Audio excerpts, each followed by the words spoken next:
Alright then guys, welcome to season 3 of the Build a Nation save, and we're going to go right into things and start with some transfers. Alright, we signed James Bree for basically a free. I paid 6k for him to be our right back, a backup right back for the season, but he's pretty decent. We've got Emilio Lara, who's actually going to play centre back, but he can play right back just as well. He's pretty good. He's very high quality, he's got great marking, very aggressive type of defender there.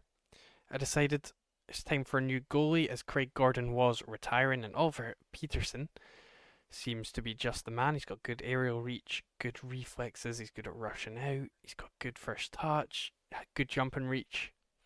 He filled all the roles just fine. And then we signed a centre back, a fellow Norwegian, Mr. Henrik Hegheim, who is going to be our star centre back. He's got good tackling. He's very physical, good strength, good pace, good acceleration.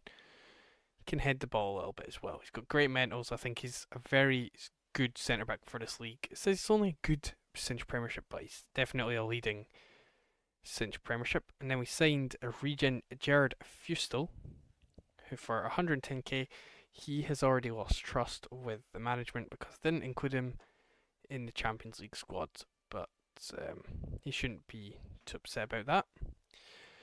Players that left, nothing really happened. Of course, Lawrence Shankland was a permanent sale.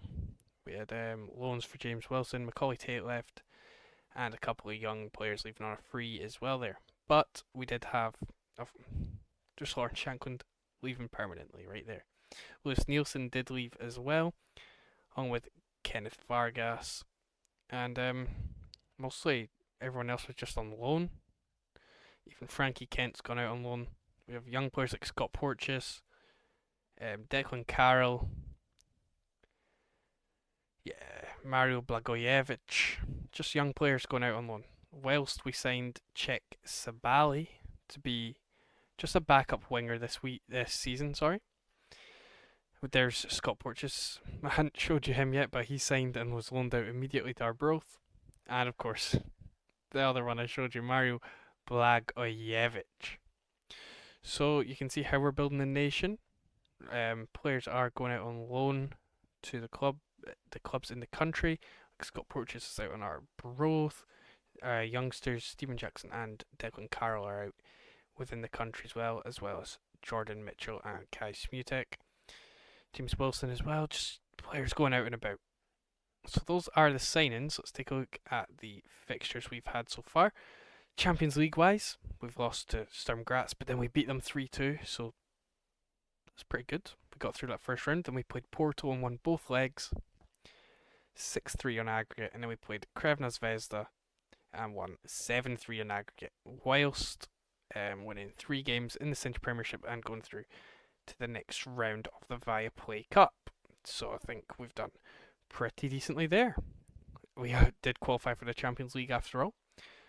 So let's go through the teams we have to play. We got Partizan Belgrade there. We got PSV, 2 away games to start us off. Then we have Man City, RB Salzburg, Anderlecht, Fenerbahce, Chelsea and Borussia Dortmund. So that's going to be pretty tough. There's a few games we could win there, like Anderlecht, Salzburg, PSV, maybe Fenerbahce, and Partizan. But I think we are doing pretty well. We have other teams in Europe, of course. Let's go to the last season where we have Celtic, who are in the Champions League automatically. They have Arsenal, Ferencváros, Partizan, AC Milan, Stuttgart, Nice, PSG, and Juventus. So that's pretty difficult. They have about Ferencváros, Partizan. Those are about the games I can see them winning. So 2 wins for Celtic there. Rangers were in the Europa League qualifiers. They managed to beat Besiktas to go through to the full rounds where they have Man United, AZ Alkmaar, Cologne, Ludogorets, Leipzig, Losk Lille, Astana and Sparta Prague. So hopefully they go through their top 8. Hibs had AZ Alkmaar in their Europa League qualifiers where they lost. Then they were faced up against Sarajevo where they won both legs. But then were matched up against Tottenham, where they lost 4-0 on aggregate, so only 3 teams in Europe so far. What about Kilmarnock? They beat one team for a Kazakhstanian team in their first qualifying round before losing to Dynamo Zagreb, which is not going to help us in the coefficients race. So we have 3 teams qualified for Europe. Let's take a look at the coefficients. We are in 13th as of the start of this season. And I'm pretty sure we stay 13th, with Switzerland moving up, Greece right behind us, along with Czechia as well. They're just 150 points behind. So let's get to the end of the season. Hopefully, everybody's playing well. We still have players like Hierto Dahl. James Penrice is supposedly the best left back there. Maybe left back is an area of improvement. But yeah, we'll just get to the end of the season. Hopefully we've performed well enough in the league to gain another European spot. And hopefully we've done well enough to keep our place in the coefficients. So let's get to the end of the season. We have made it to the end of the season, but first we have some transfers to go over, as Lukas Varličky was sold in January for £10 million. I think that's a great deal. Brilliant deal. Got a lot of money for him, especially as he was just signed for 500k. We made £10 million profit on him, and he wasn't even that good anyway.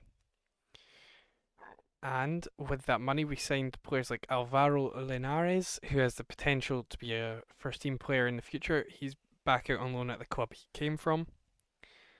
Nemanja Pavlovic came in as a left back. As I said, that was a position of improvement that could be done. And we found a young player that definitely improves the left back role. He played 8 games in the league this season, grabbing a goal and 3 assists. So he performed pretty nicely. He's got great stats as well. Another player that came in and loaned to a Scottish team, which is very helpful, was Jose Anderson Barragan. Sorry, I'm getting a bit confused. He came in on a free and was loaned out to Queen's Park. He's got good technicals. I like his finishing. Maybe he's a striker. He's quick. He needs better mentals like anticipation, composure, and decisions. And he'll be a very, very good player. We signed Leo Chu at left wing because we were in a bit of a crisis. We weren't able to sign some players after Varličky left. I was trying to sign Juan Jose Macias, I'm pretty sure that's his name, but he turned me down. So I signed Leo Chu, and hopefully he can do well next season. He really did not do well this season. 6.68 in the league. And we signed Nemanja Hodzic, a Montenegrin striker who we loaned out to Plymouth, and he has developed pretty nicely already. Great mentals, great physicals, and he's got the Holy Trinity there, which is to be desired for. Didn't perform too well out on loan, but maybe when he comes back he can perform well for the club here.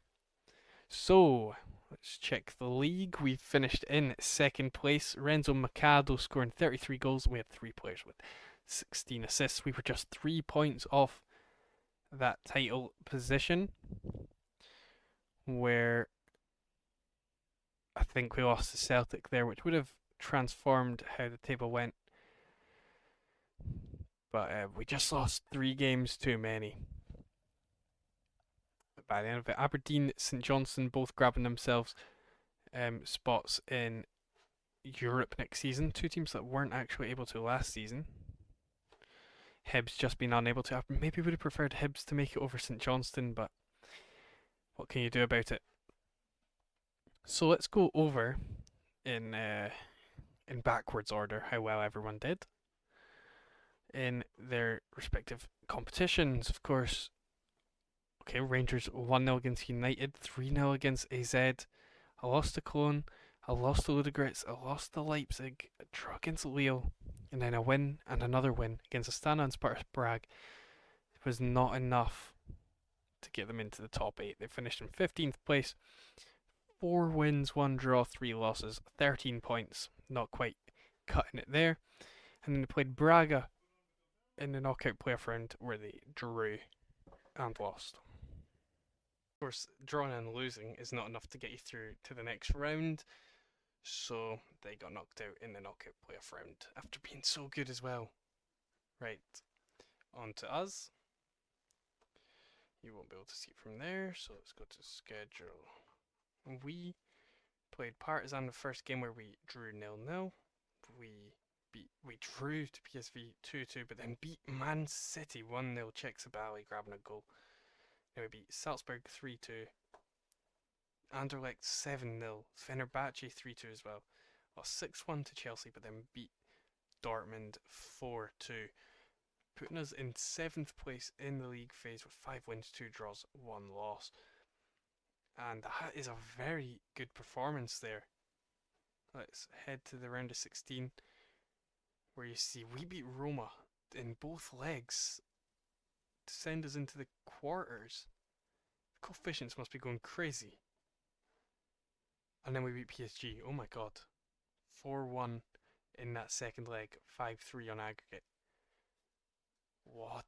How'd the semis go? Don't tell me we won the Champions League. We lost to Arsenal 6-3 on aggregate. Oh my god. That's ridiculous. Well done us. That's huge. And then we'll move on to Celtic now, who played Arsenal and they won. They beat Ferencváros 2-1, Partizan 4-0, and then they lost to AC Milan, lost to Stuttgart, drew with Nice, lost to PSG and drew with Juventus. That took them on to the knockout playoff round where they beat Napoli in one leg 2-1 and lost 4-0 in the second one. So, the teams did very well. Let's check the coefficients. We were in 13th. We've moved up past 12th and 11th and no one's overtaken us. So that means we are in 11th position in the coefficients table. I think that we're almost back to where we started after falling down in those first couple seasons. Like getting rid of this 8.5, we need to get rid of this 3.5 here. Really, once we get there, we'll be flying because we have a 12.7, a 14.3, and then we'll have loads of points. That's more than up in 7th place, if you see there, so we should be going well.